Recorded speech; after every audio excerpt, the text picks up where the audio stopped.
What's up guys, welcome back to the channel. Welcome to this special top 5 edition video. Now this is going to cover 5 of my favourite World Touring Car 800 builds. Now you can absolutely dominate Sardegna with these builds, but they also work for the Spa 1 hour race for 1.5 million credits. I've retested, retuned and handpicked 5 of my favourite cars to do this race right now. I'm going to give you the tune, I'm going to give you a 1-lap guide, and I'm going to give you the strategy for each of these fantastic vehicles. Now this isn't the 5 fastest because that would just be boring. What I'm going to do with this one is I'm going to give you 4 of my favourite cars to do it and the fastest car at the end. The first car I'm going to go with is going to be the Group 3 car. It's going to be a Group 3 Ferrari 458 Italia. This car is fantastic. This is tuned to the absolute maximum. And this is probably the appropriate car for Sardegna World Touring Car 800. Basically every other car is a Group 3 car, so we're going to use a Group 3 car. It's not the fastest way to do it, but it is an incredibly fantastic car to drive, and more than anything it's going to help you improve as a driver. The race I'm going to demonstrate is of course the Sardegna World Touring Car 800, 485,000 credits per win. Add the 50% clean race bonus, which is very difficult to lose, and that's going to be 727,500 credits every single time with this race. The strategy with this Ferrari is immediately get to fuel map 4 or 3. We're going to be doing a 2-stop strategy with this car, and it's going to be the appropriate car for this race. And this car is going to be good to drive, a little bit loose as we get lower on tyre wear. On the racing medium tyres, I'll give you the full tune after I've done this demonstration lap. But this car is a fantastic car to drive. It sounds incredible, and it's just got a little bit of lift off oversteer to help you just flow through those corners, and really helps you improve as a driver, get into the grips with this fantastic Ferrari. Sounds incredible as always, as you'd expect from any Ferrari. I'm going to try and sneak around the outside there. A little bit of lift off oversteer there. Absolutely fantastic to drive, sounding incredible. Get a bit of slipstream from this Lexus. Looking for a slipstream from some other cars ahead now. So this is going to be fuel map 4 is good for 5 laps on this. I'm going to go for pit at end of lap number 5 and at the end of lap number 10. New set of tyres, fill the tank, and that's going to be the strategy for this race. So here is my tune. So it's going to be the racing medium tyres all round. Downforce 450 on the front and 700 at the rear, essentially maximum downforce. Body height is 60 front, 65 rear, all of the settings as you see on the screen right now. The LSD settings are 25 initial torque, 20 acceleration sensitivity and 60 braking sensitivity. That helps to stabilise the car a little bit at the rear on lift off oversteer. I've got a full video explaining everything you need to know about LSDs on my channel. Make sure you go and check that out. No nitrous. The top speed is fully customizable racing transmission. Top speed is 310 kilometers an hour. I haven't manually adjusted the gears, but here are the settings anyway. 100 on the power restrictor, no extra ballast, fully customizable ECU, high RPM turbocharger, nothing else set here. The brake balance is -5, so all the way to the front. That helps to stabilize the car on the brakes, and it helps to save the rear tires. I've got a full video on my channel explaining brake balance, and that's everything you need to know for the Ferrari tune. Next up we have the Honda NSX GT500 car from 2008. This is a fantastic car. I did a video on my channel with a bit of a stupid 12-stop challenge to beat Sardegna on easy difficulty. I just about did that, so that was very cool indeed. Now this car is fantastically fun to drive. It sounds incredible. And we're going to go over the strategy right now. So the strategy for this race can be run in 2 different ways. This car has the versatility to be able to 1-stop the race or 2-stop the race. Now if you want to go for a 1-stop strategy, make sure you have the fuel mixture all the way lean and be cautious on over revving the engine, and you can squeeze a 1-stop strategy out of it. But run it on fuel mixture 1, maximum power, and you can go for the 2-stop strategy. Pit at the end of lap number 5 and at the end of lap number 10. We're running racing hard tyres on the car, and this car is very, very angry. 2008 model NSX. It's like a fantastic cockpit view. Everything you need is right in front of you. In VR, I imagine this car is very, very good. So the tune for this car is as follows. We're on the racing hard tyres all round. Downforce maximum front, maximum rear. These are the suspension settings, basically just a bit lower all round for the suspension. Reducing the camber front and rear helps with a little bit more grip. Here are the LSD settings. 340 is the top speed.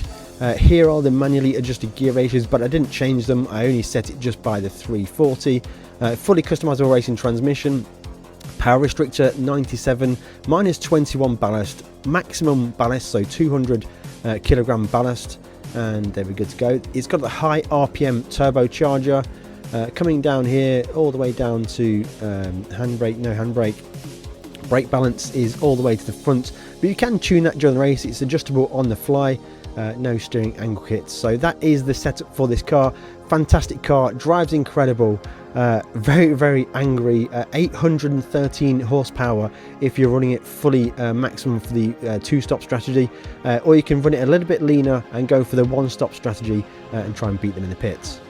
Next up, we've got another Group 2 car. This time it's the Audi DTM 2019. This is the fantastic car. I covered this before when it first released, brand new in 2023, and it's still an absolutely fantastic car. I've slightly adjusted the tune because of recent updates. Let's run a lap in it now. This car can achieve a solid one-stop strategy with no lean mixture at all. Fantastic cockpit view, great engine sounds well, and it has DRS. Not that it makes a great deal of difference. Now this isn't really a top speed car, but it's got incredible downforce and it's absolutely fantastic through the corners. A lot of grip in this car. We're on the racing hard tyres, so we've got no problem with tyre wear, and we just sent it around the outside of many of these cars here, and it's just so good. It just sticks really well. A little bit difficult on corner exits sometimes, especially in second gear, but that's part of the fun of this car. You can spin up the tyres a little bit in second gear as well, which is really good to do. Running around the outside. We'll do a short shift there. And we've got good top speed, but it's not the kind of top speed where you're going to be blown by everybody, but also means you can brake a little bit later into some of the braking zones. So I'm looking past the 150 board, 125 maybe, get all the way down the gears, and you can really get the car stopped and turned nicely. And we're already working through the pack really efficiently in this car. So it's a one-stop strategy. It's possible in this car. A little bit of fuel mixture might be required, but we're mostly good there, I think. So going to lap number 7 or 8 for the first stop, and then finishing off the race with the tyre change and the remaining fuel required. And here is the tune. Racing hard tyres front and rear, 700 front downforce, 908 rear downforce, so we're not using a super high downforce setup. Ride height is 55 front, 90 rear minimum. You can't really get that low on the rear ride height. Here are all the other settings, so just feel free to set these. The differential I've opened up quite a bit because the car feels quite tight. The fully customizable racing transmission, I've got it set to 320. I haven't manually adjusted the gears, but here they are on the screen. Power restrictor 100, ballast positioning 50, ballast is 1, and the output adjustment is 100. Fully customizable ECU, no extra turbochargers required. Anti-lag system, I've got it set to weak. If I set to strong, that does go over it, so we're going to keep it set to weak. Handbrake normal, brake balance, I've got it set to 0, but feel free to move that as you need to tune it for your own personal driving feeling. And that is the tune for the Audi DTM. Number 2 on my list, no, it's not the Toyota GT1 as you may think from the livery. I wish that wasn't the game, I really do, but no, it is the Pagani Zonda R. This is the essentially not a race car, although it's a track day car. I don't think it's a road legal car, but this car is incredibly good to drive. This is my curveball choice for this top 5, and I'm going to show you exactly why right now. So immediately switch to fuel map 6 because this car drinks fuel. It's not a race car, so it's not particularly efficient, and yet we're still going to need to do a 2-stop strategy in this race. It's a bit of a workout. It's not the fastest car to drive, it's not the best on the brakes, but man is it really good fun to drive. It sounds incredible. It's just got a little playful nature to it. The cockpit is incredible to sit in and view. If this was in VR, this would be absolutely top draw. But yeah, the sound, the gear shifts, the cockpit view, oh, it's so good, guys. listen to that engine note, it's absolutely incredible, and it's a fantastic car to drive. Driving this car for the grind will definitely make you a better driver. You get to feel the car, play with the rear as it slides out.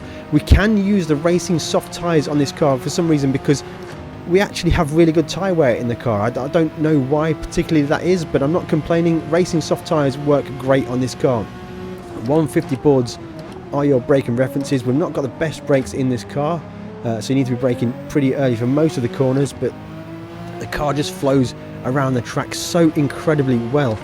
One of my favourite cars to drive, and the only reason it's not on the top spot is just because it's not quite fast enough. I'm going to cover the top spot car in a minute as we get to the end of this. I'm going to send it on the Corvette on the brakes. Just going down the gears is so good. Little short shift on corner exits helps with wheel spin, and we should be good with the two-stop strategy in this car. Fantastic car to drive, one of my favourites. And here is the tune. Racing soft tyres front and rear. For some reason this car doesn't seem to wear its tyres particularly much at all. Downforce 447 front, 750 rear.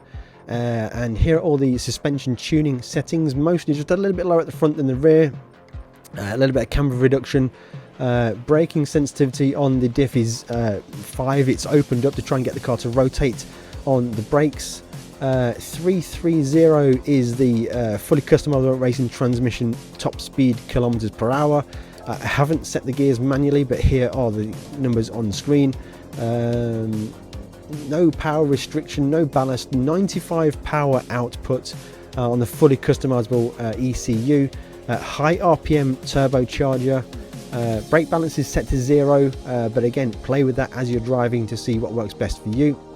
And here are all the settings. So this is a fantastic car to drive. I love it so much. It's becoming one of my favourite cars in Gran Turismo 7. But it's not the fastest. That's this one. Yep, you know it. It's the Nissan R92 CP. Fantastic Group C Le Mans car, available occasionally in legendary dealerships. This car, I think, is the fastest car to get around Sardegna World Touring Car 800. Now, this car is easily possible for a one-stop strategy. That is the fastest way to run this race. And on the racing medium tyres, tyre wear is probably going to be okay for us, but this car is absolute monster on the brakes and also in the corner. Sounds incredible too. Great cockpit view, perfect immersion for PSVR 2 players. Sounds like an absolute NASCAR engine in this car here. First gear is wild. We try and avoid using that as much as possible. You just feel the power building as you get on the gas. Bit of a block pass there from the Mazda. And they've got to unleash that Le Mans engine down this back straight here at Sardegna. You feel the engine build up. You can short shift a bit to save some more fuel. 150 board is the braking reference for most of the big braking zones. You feel that just engines spin up the tyres. Sneak to the inside of these guys here. We're actually monstering through the pack here. Sneak to the inside of this Subaru as well. Such a good car to drive, guys. And this car, if you really get on it, I reckon you can go sub 23 minutes for the full race time, and that's going to give you a huge payout of credits per hour. And that engine sounds fantastic. So just coming to the main straight here, can be a little bit understeery with the nature of the setup. I'll cover that in a second. But we're already up to 7th place, 136 opening laps, 6th place. Can we get into 5th in the braking zone? Just at the crest.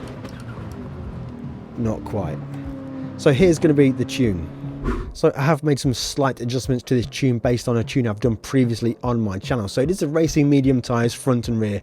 They give great grip. They last for the full 8 laps without too much of a problem. 562 front downforce, maximum rear downforce. Ride height isn't minimum at the front. It is quite high at the rear. Everything in this tune is to basically to get mechanical grip back. But it's a downforce understeery setup. This is the best way to achieve the lowest PP with the highest on-track performance. So everything is set to give maximum steering in the suspension settings. So maximums to the rear, minimums to the front, Here are the diff settings here. So again, everything is to get as much steering as possible in the car. Downforce wise, maximum rear downforce, almost minimum front downforce. So this means at higher speed the car's a little bit more understeery, but it's the best way to get around the Sardegna track. Fully customizable ECU, 100 it's set to, no ballast, 100 power restrictor, fully customizable racing transmission, 370 kilometers an hour it's set to. For manual adjustments, I haven't made any manual adjustments, but they are on the screen right now. Nitrous overtake is none. Brake balance is 0. You could maybe move it to the front if you're suffering with too much rear tyre wear. No extra turbocharger, and that is on the screen. That is everything you need to know to get this car dominating Sardegna. If you have got a car which you think I've missed, which you think should be on this list, let me know in the comments below. Also guys, check out the description below for exclusive links for anything from GT Omega, 5% discount. Use discount code CD5 at checkout and you get 5% off anything at GT Omega, whether you're buying a classic wheel stand or a full prime GT rig. If you want to know other ways to make money in Gran Turismo 7, then click on the video on the screen right now. Thank you very much for watching, and we'll catch you in the next one.